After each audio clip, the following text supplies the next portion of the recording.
Hello, my friend Aubrey. How are you? I am great. I'm excited for this because we teased something that happened to me recently in the last episode, and Mhm. I'm going to give you all the details today in a Band 9 sample part 2 answer. This is oh man. Aubrey told me about this story before we recorded the last episode. And we did mention it because it's such a cool story.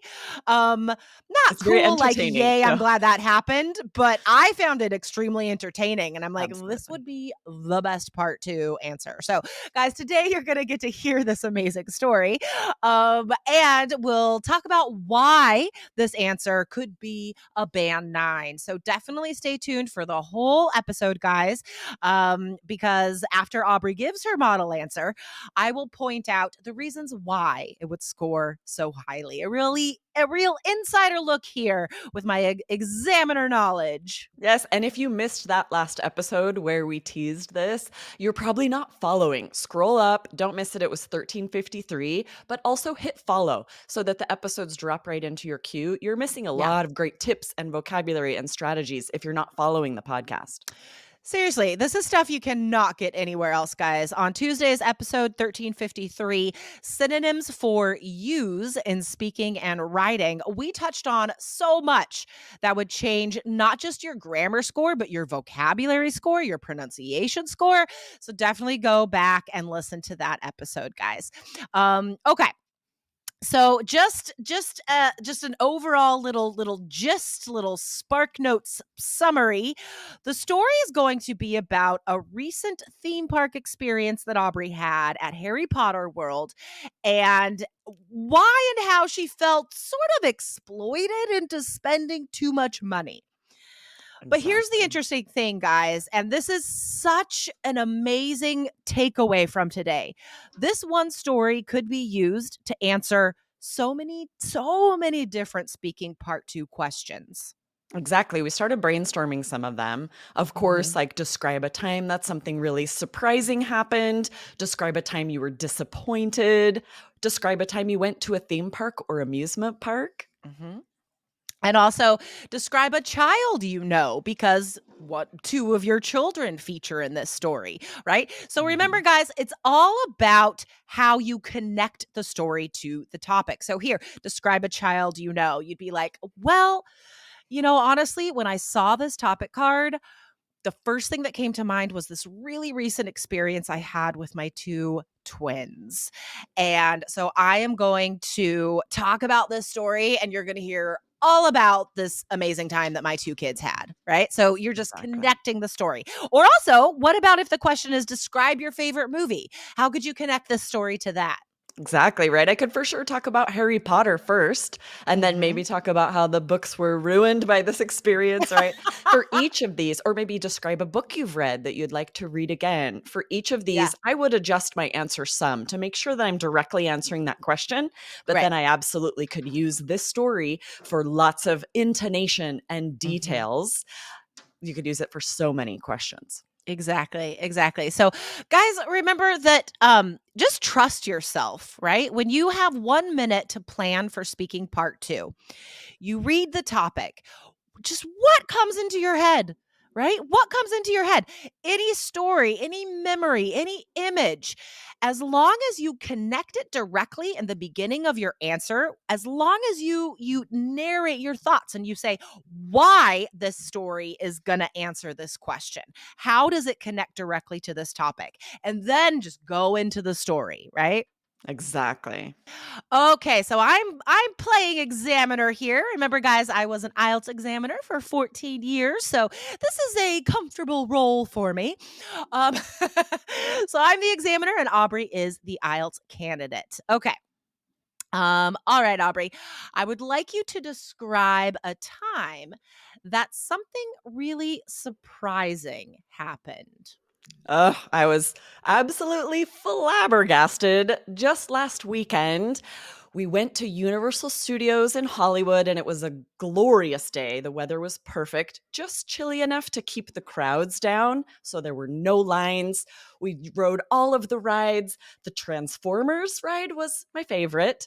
There was so many fun things to do, but I really had a surprising experience in Harry Potter world because they they're sort of marketing geniuses, I guess you could say, because they have created out of the film, out of the books, an experience for children where you're in the wand shop, the bookshop, and a wand chooses your child. So my husband went in with our son and he was chosen. There were probably 40 people in the room, at least 20 children, and a lot of them were dressed like Harry Potter with the robe and the all of the garb. But my kid was in jeans and a t-shirt and they chose him anyway. I felt so bad with all the crestfallen faces of the other children, but my son was thrilled. And they have the wand sort of choose them. The magic doesn't work until they pick the right wand. And so there he is with the perfect wand for him. And then they exit you through the gift shop and let you know that this wand that your child is now tied to forever, could never put down, could never let you not purchase, will be $80. And before I realized that, because my husband was with him, I took my daughter, because they're twins, they're both 9 years old, into the same room. She also was chosen among 20 children with their extreme disappointment, and came out and we realized it, it was going to be $160 to purchase these wands for our children who don't really care about Harry Potter, haven't read the books, haven't read the movies, all these other children.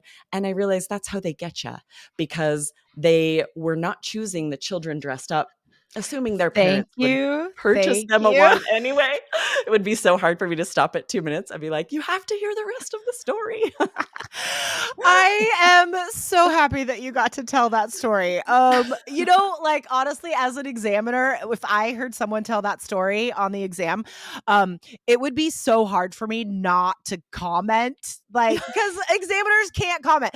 And even then, like, I was trying so hard not to react because Right, as examiners, we can't. We're not allowed to react. That's why it's can be so off-putting to candidates because you're right. telling this like crazy insane story or talking about something that is bananas and the examiner's just like stone faced, Giving you like nothing. no emotion, right? So So hard. that's kind of weird. But anyway, that's crazy. Okay.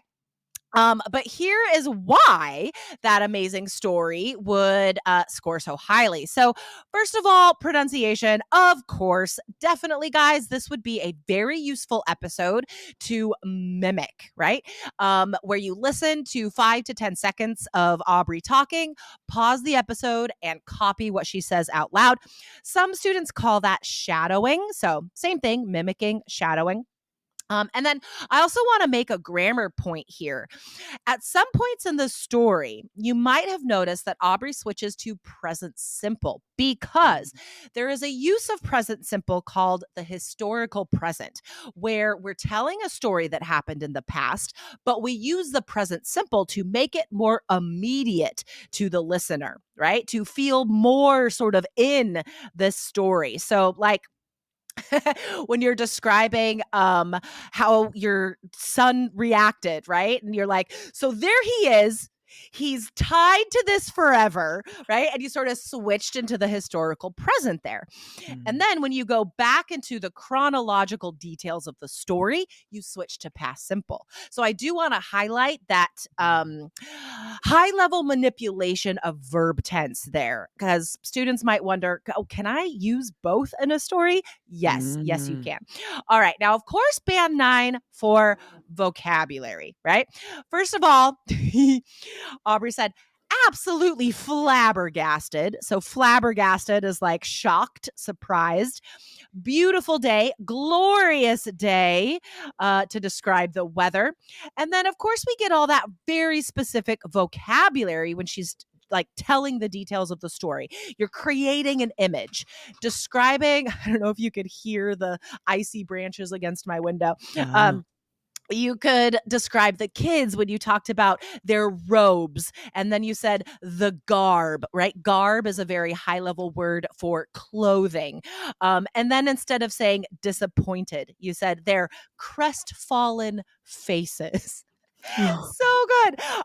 So all this really high level band nine vocab, but then we still sound natural because at the end, Aubrey, you're like, and that's how they get you. Instead of saying like that is how they manipulate you into spending $160, you're like, that's how they get you.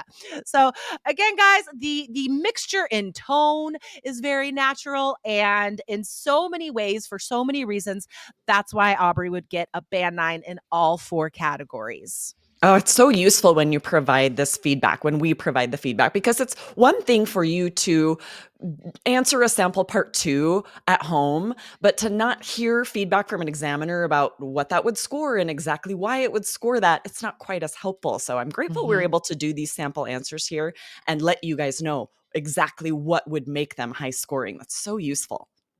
And then we get to share crazy stuff about our lives. I think that's one of my favorite things about our model answer episodes, guys. If you've missed any of our model answer episodes, you're missing out on some great gossip about me and Aubrey. So definitely, guys, hit follow right now so you don't miss any amazing IELTS advice or amazing insider peeks into our lives. Hit follow right now. And remember to go back to Tuesday's episode, guys, episode 1353, synonyms for use in speaking and writing, because that was a fantastic vocabulary episode.